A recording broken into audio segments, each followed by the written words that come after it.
بسم اللہ الرحمن الرحیم۔ بسم اللہ الرحمن الرحیم۔ میری عزیز طالبات، آج ہم سبق نمبر 38 میں سورۃ المائدہ کی آیت نمبر 94 سے لے کر 96 تک کا ترجمہ اور تفسیر پڑھیں گے۔ آئیں اب چلتے ہیں آیات مبارکہ کی طرف۔ اعوذ باللہ من الشیطان الرجیم، بسم اللہ الرحمن الرحیم۔ یا ایہا الذین آمنوا لیبلونکم اللہ بشیء من الصید تنالہ ایدیکم ورماحکم لیعلم اللہ من یخافہ بالغیب فمن اعتدى بعد ذلك فله عذاب أليم۔ يا أيها الذين آمنوا لا تقتلوا الصيد وأنتم حرم ومن قتله منكم متعمدا فجزاء مثل ما قتل من النعم يحكم به ذوى عدل منكم هديا بالغ الكعبة أو كفارة طعام مساكين أو عدل ذلك صياما ليذوق وبال أمره عفى الله عما سلف ومن عاد فينتقم الله منه والله عزيز ذو انتقام۔ أحل لكم صيد البحر وطعامه متاعا لكم وللسيارة وحرم عليكم صيد البر ما دمتم حرما واتقوا الله الذي إليه تحشرون۔ آیات مبارکہ کا ترجمہ۔ یا ایہا الذین آمنوا، اے ایمان والو، لیبلونکم اللہ، البتہ اللہ تمہیں آزمائے گا، بشیء من الصید، ایک بات سے شکار میں سے، تنالہ ایدیکم، جس تک پہنچے ہوں تمہارے ہاتھ، ورماحکم، اور تمہارے نیزے، لیعلم اللہ، تاکہ اللہ معلوم کرے، من یخافہ بالغیب، کہ کون اس سے ڈرتا ہے بغیر دیکھے، فمن اعتدى بعد ذلك، پس جس نے زیادتی کی اس کے بعد، فلہ عذاب علیم، تو اس کے لیے دردناک عذاب ہے۔ یا ایہا الذین آمنوا، اے ایمان والو، لا تقتلوا الصید، تم نہ مارو شکار، وانتم حرم، اور جب تم احرام کی حالت میں ہو، ومن قتلہ منکم، اور جس نے مارا تم میں سے شکار کو، متعمدن، جان بوجھ کر، فجزاء، تو اس پر بدلہ ہے، مثل ما قتل، اس مارے ہوئے جانور کے برابر، من النعم، مویشی میں سے، یحکم بہ، اس کا فیصلہ کریں گے، ذوی عدل منکم، تم میں سے دو معتبر آدمی، ہدین، اس طرح کہ وہ قربانی، بالغ الکعبۃ، کعبہ پہنچائی جائے، او کفارۃ، یا کفارہ ہے، طعام مساکین، چند مسکینوں کو کھانا کھلانا، او عدل ذالک صیاما، یا اس کے برابر روزے رکھنا، لیذوق وبال امرہ، تاکہ وہ اپنے کام کی سزا چکھے، عفی اللہ،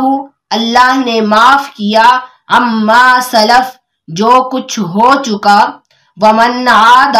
اور جو کوئی پھر دوبارہ کرے، فینتقم اللہ منہ، تو اللہ اس سے ضرور بدلہ لے گا، واللہ، اور اللہ تعالی، عزیز ذو انتقام، زبردست بدلہ لینے والا ہے۔ احل لکم، تمہارے لیے حلال کیا گیا ہے، صید البحر، دریا کا شکار، وطعامہ، اور اس کا کھانا، متاعا لکم، اس میں فائدہ ہے تمہارے لیے، وللسیارہ، اور مسافروں کے لیے، وحرم علیکم اور تم پر حرام کیا گیا ہے، صید البر خشکی کا شکار، ما دمتم حرما جب تک تم احرام کی حالت میں ہو، واتقوا اللہ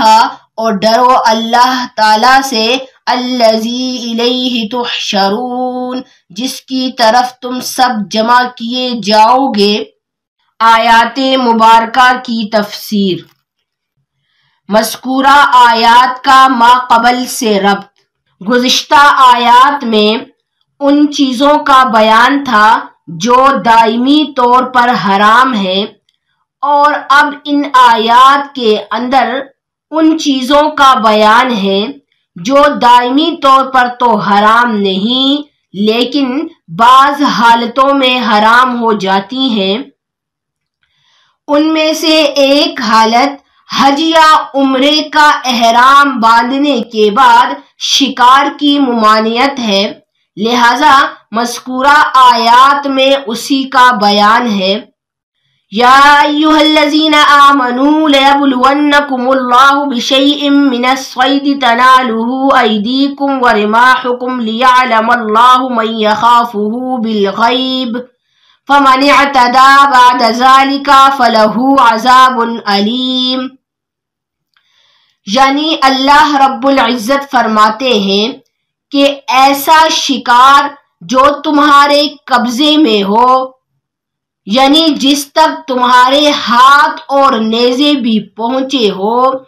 ایسا شکار حالت احرام میں ممنوع ہے۔ اور اللہ رب العزت نے حالت احرام میں شکار کی ممانعت بیان فرما کر اپنے بندوں کی آزمائش کی ہے کہ میرے بندوں میں سے کون شکار پر قابو پانے کے بعد مجھ سے ڈر کر میرے احکام کی تعمیل کرتا ہے، اور کون میرے احکام سے روگردانی اختیار کرتا ہے۔ چنانچہ جب یہ حکم نازل ہوا تو حدیبیہ کے موقع پر شکار بہت زیادہ اور قریب تھے، لیکن صحابہ کرام رضی اللہ تعالی عنہم نے اللہ سے ڈر کر اللہ کے احکام کی تعمیل کی، لہذا جو شخص اللہ کی اطاعت و فرمانبرداری کرے گا تو اس کے لیے جنت ہے، اور جو شخص اللہ کے احکام سے روگردانی اختیار کرے گا تو اس کے لیے دردناک عذاب ہے۔ یا ایھا الذین آمنوا لا تقتلوا الصید وانتم حرم، یعنی حالت احرام میں خشکی کا شکار ممنوع ہے، لیکن اگر کسی غیر محرم نے غیر حرم میں شکار کیا اور محرم نے شکار کرنے میں اس کی مدد نہ کی اور نہ ہی اس کی رہنمائی کی تو محرم کے لیے اس شکار کا کھانا جائز ہے، اور جس طرح محرم کے لیے حالت احرام میں شکار جائز نہیں، اسی طرح ذبح کرنا بھی جائز نہیں، لیکن اگر محرم نے حالت احرام میں ذبح کیا تو اس کا ذبح کیا ہوا جانور مردار کے حکم میں ہوگا، اور اس کی مزید وضاحت سورۃ المائدہ کی آیت نمبر 1 میں بیان ہو چکی ہے۔ وَمَنْ قَتَلَهُ مِنْكُمْ مُتَعَمِّدًا فَجَزَاءٌ مِثْلُ مَا قَتَلَ مِنَ النَّعَمِ يَحْكُمُ بِهِ ذَوَا عَدْلٍ مِنْكُمْ هَدْيًا بَالِغَ الْكَعْبَةِ أَوْ كَفَّارَةٌ طَعَامُ مَسَاكِينَ أَوْ عَدْلُ ذَلِكَ صِيَامًا لِيَذُوقَ وَبَالَ أَمْرِهِ۔ یعنی اللہ رب العزت فرماتے ہیں کہ ممانعت کے باوجود اگر کسی نے جان بوجھ کر حالت احرام میں شکار کیا تو اس پر بطور کفارہ جزا واجب ہوگی، جس کی تفصیل یہ ہے کہ جس جانور کا شکار کیا ہے وہاں کے 2 معتبر آدمی اس کی قیمت کا اندازہ لگائیں گے، پھر جو اس کی قیمت بنے گی وہ اس پر واجب ہے، پھر اس کو اختیار ہے کہ وہ 3 صورتوں میں سے جس صورت کو چاہے اختیار کرے۔ سب سے پہلی صورت یہ ہے کہ وہ اس قیمت سے شکار کیے ہوئے جانور کے مثل کوئی دوسرا جانور خریدے اور حدود حرم میں اس کو ذبح کرے، لیکن اس کا گوشت خود نہ کھائے بلکہ فقراء میں بانٹ دے۔ اور دوسری صورت یہ ہے کہ وہ اس قیمت کے برابر غلہ خریدے اور ہر مسکین کو نصف سا یعنی 1.25 سیر غلہ دے۔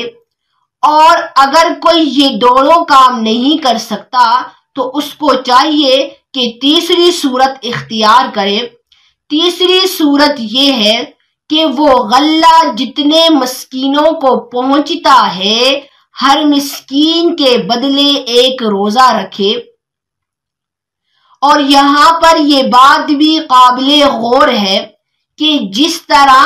جان بوجھ کر شکار کرنے کی وجہ سے جزا واجب ہے، اسی طرح بھول کر شکار کرنے کی وجہ سے بھی جزا واجب ہوتی ہے۔ اور اسی طرح اگر کسی شخص نے اس قیمت سے ایک جانور خرید کر ذبح کیا لیکن پھر بھی اس کی کچھ قیمت بچ گئی تو اس کو اختیار ہے، چاہے تو وہ اس قیمت سے کوئی دوسرا جانور خریدے یا اس سے غلہ خریدے یا غلے کے حساب سے روزہ رکھے۔ عفا اللہ عما سلف ومن عاد فینتقم اللہ منہ واللہ عزیز ذو انتقام۔ یعنی یہ احکام نازل ہونے سے پہلے اگر کسی نے حالت احرام میں شکار کیا تو اللہ نے اس کو معاف کیا اور آخرت میں اس کی پکڑ نہیں ہوگی، لیکن اگر کسی نے دوبارہ سے اس جنایت کا ارتکاب کیا تو اس پر جزا بھی واجب ہے اور آخرت میں اس کی پکڑ بھی ہوگی۔ احل لکم صید البحر وطعامہ متاعا لکم وللسیارہ وحرم علیکم صید البر ما دمتم حرما۔ پچھلی آیت میں حالت احرام میں خشکی کے شکار کی ممانعت تھی، اور اب اس آیت کے اندر حالت احرام میں دریا کے شکار کی اجازت ہے۔ یعنی اگر کوئی شخص حالت احرام میں دریا کا سفر کر رہا ہو تو اس کے لیے دریا کا شکار کھانا اور اس کا پکڑنا سب کچھ حلال ہے، کیونکہ دریا میں اس کے لیے کوئی اور چیز کھانے کی میسر نہیں ہوتی، اس لیے ہم نے اس کو اجازت دے دی تاکہ وہ مسافر اسے اپنا توشہ بنا سکے۔ اور اب یہاں پر ایک اختلاف ہے کہ دریا کا کون سا شکار حلال ہے اور کون سا حرام۔ تو اس کے بارے میں ائمہ تفسیر فرماتے ہیں کہ پانی کے ہر قسم کا جانور حلال ہے، لیکن امام ابو حنیفہ رحمہ اللہ فرماتے ہیں کہ صرف مچھلی حلال ہے، کیونکہ حدیث پاک میں آتا ہے کہ آپ صلی اللہ علیہ وسلم نے فرمایا کہ ہمارے لیے 2 مردار حلال ہیں، ایک مچھلی اور دوسرا ٹڈی۔ اور حالت احرام میں جو شکار کی ممانعت تھی وہ اس وقت تک ہے جب تک کوئی حالت احرام میں ہو، لیکن جیسے ہی وہ حالت احرام سے نکل جائے تو اس پر یہ ممانعت بھی ختم ہو جاتی ہے۔ وَاتَّقُوا اللَّهَ الَّذِي إِلَيْهِ تُحْشَرُونَ، یعنی اللہ کے احکام کی خلاف ورزی سے بچو، کیونکہ تم سب نے مر کے اللہ کے پاس جانا ہے اور اللہ کو اپنے اعمال کا جواب دینا ہے۔ ہمارے آج کے سبق کا خلاصہ یہ ہے،